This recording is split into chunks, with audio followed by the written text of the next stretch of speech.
छोटे से बाल गोपाल लड्डू गोपाल जब अपने घर विराजमान होते हैं तो चाहे परिवार संयुक्त हो या केवल हस्बैंड वाइफ ही रहते हो, उनकी कोशिश बस यही रहती है कि मेरे छोटे से लाला को कोई भी उनकी सेवा में कमी ना पहुंचे और जरा भी तनिक भी कष्ट ना पहुंचे।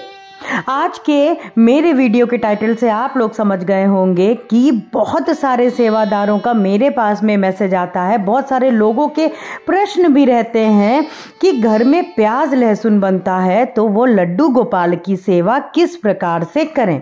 क्या वो उनके घर में प्याज लहसुन बनता है तो क्या वो भोग नहीं बना सकते हैं?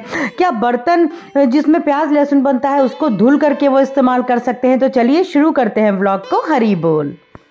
छोटे से लड्डू गोपाल बाल गोपाल की जो सेवा है आज के टाइम में, यदि मैं बिल्कुल खुले शब्दों में कहूँ तो सोशल मीडिया में बिल्कुल एक मजाक और एक बिल्कुल हल्के तौर पे ले लिया गया है।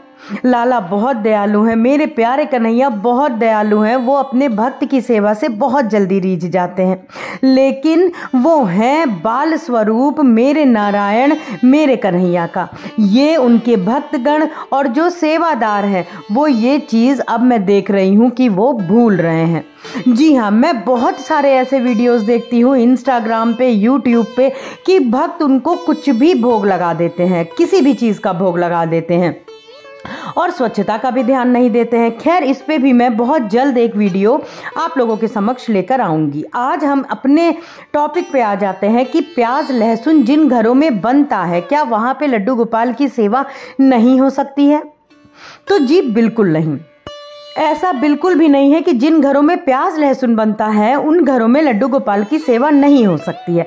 बिल्कुल सेवा हो सकती है, लेकिन आपको ध्यान रखना है स्वच्छता का। मैं फिर कहूंगी कि स्वच्छता का आपको शुद्धता का ध्यान बहुत ज़्यादा रखना है। यदि मैं बात आपको अपने घर की करूं तो मेरे घर में प्याज लहसुन किचन में आने की तो दूर की बात है, मेरे घर में भी नहीं आता है। प्याज लहसुन हमारे घर में नहीं बनता है क्योंकि हमारे घर में चारों पहर हर पल मेरे लाला की सेवा है, उनका घर है और जो भोग प्रसादी भी बनता है वो ही हम पाते हैं और भोग प्रसादी बहुत ही शुद्धता सात्विकता से बनता है।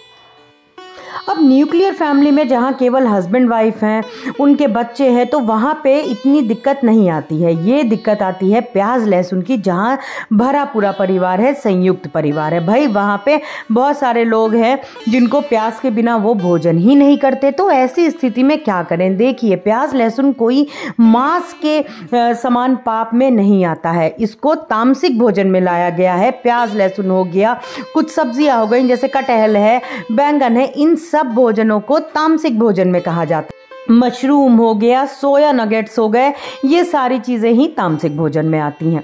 तो आपको जो तामसिक भोजन है उसको बनाने के बाद देखिए, यदि आपकी कुछ ऐसी मजबूरी है कि प्याज लहसुन बनाना अनिवार्य है, आपको बनाना ही है, तो आप ऐसा करें कि लाला का जो भोग है आप वो पहले बना लें किचन में, जब बिल्कुल आपका किचन शुद्ध हो। ठीक है, बर्तन की देखिए आप धुल के इस्तेमाल, प्याज लहसुन की जो कढ़ाई वगैरह है आप धुल के इस्तेमाल कर सकते हो, लेकिन अगर आप चाहें तो आप अपने बर्तनों को अलग कर सकते हो। लड्डू गोपाल के जो बर्तन होंगे, आपकी छोटी कढ़ाई हो गया, छोटा कुकर हो गया, छोटा पैन हो गया, आप चाहो तो ये सब चीज़ें अलग कर सकते हो।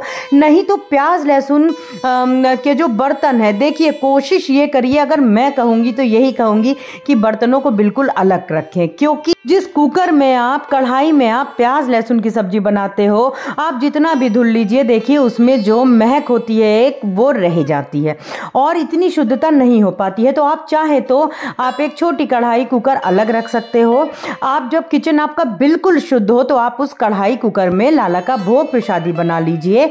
बनाने के बाद में उसको धुल करके आप अलग रख दीजिए। और यदि आपकी ये भी मजबूरी है कि आप बर्तन भी नहीं अलग कर सकते हो, तो आपको क्या करना है कि जो बर्तन है आप उसको अच्छे से धुल लीजिए, मांज लीजिए। उसके बाद में जब आप भोग प्रसादी बनाइए, उसको कुकर में थोड़ा पानी डाल के उसको अच्छे से बॉईल कर लीजिए।